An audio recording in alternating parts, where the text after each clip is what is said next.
Rusak, curang. Sering mendengarnya? Tahu artinya? Maling dan koruptor. Mereka sama-sama mencuri uang. Lalu, apa ya bedanya? Yang membedakan adalah koruptor mencuri dengan memanfaatkan jabatannya, sedangkan maling tidak. Itulah korupsi, tindakan penyalahgunaan kekuasaan untuk mendapatkan keuntungan, baik untuk pribadi, keluarga, atau kerabat lainnya. Keuntungan dapat berupa materi ataupun hak seseorang. Tidak sekedar mendapatkan keuntungan, korupsi juga melawan hukum. Parahnya lagi, korupsi akan merugikan negara. Karena dasarnya adalah kekuasaan, korupsi tidak hanya terjadi di pemerintahan saja, tapi juga di sekitar kita. Seperti kepala sekolah yang menambah kuota kursi demi murid yang mampu membayar. Anggota DPR yang tidak menyalurkan aspirasi rakyat namun untuk kepentingannya sendiri, hingga presiden yang tidak menjalankan amanah rakyat. Iya, kelak kondisi ini akan semakin menyengsarakan rakyat Indonesia.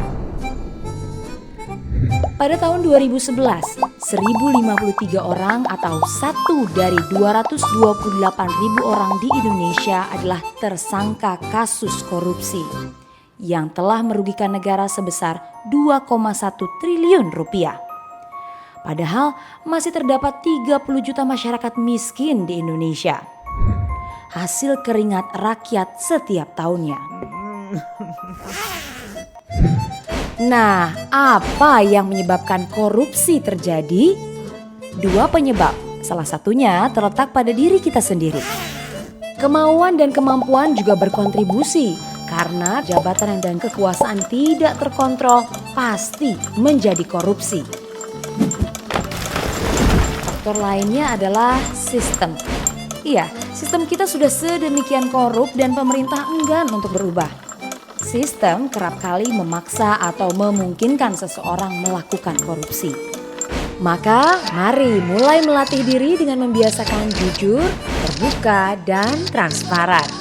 Melakukan kebijakan yang terbuka agar segala bentuk penyimpangan dapat dicegah dan diketahui secara luas sebagai salah satu bentuk kontrol kelembagaan dan meningkatkan kepercayaan dari orang lain. Seperti keterbukaan kegiatan teman-teman di organisasi siswa, bagaimana mengumpulkan dan menggunakan dana. Kemudian akuntabilitas atau pertanggungjawaban, yaitu melakukan kesesuaian antara aturan dan pelaksanaan kerja. Semua individu dan lembaga bertanggung jawab atas kinerjanya sesuai dengan peraturan. Contohnya, laporan pertanggungjawaban kerja oleh individu atau lembaga. Tidak perlu memikirkan apa yang bisa dilakukan nanti, tapi apa yang bisa kita lakukan sekarang. Dengan bersama-sama menerapkan transparansi dan akuntabilitas sejak dini, budaya anti korupsi akan menular. Kita, generasi muda Indonesia, harus sadar akan hak kita untuk mengontrol dan memastikan pemerintah melaksanakan kewajibannya dengan baik.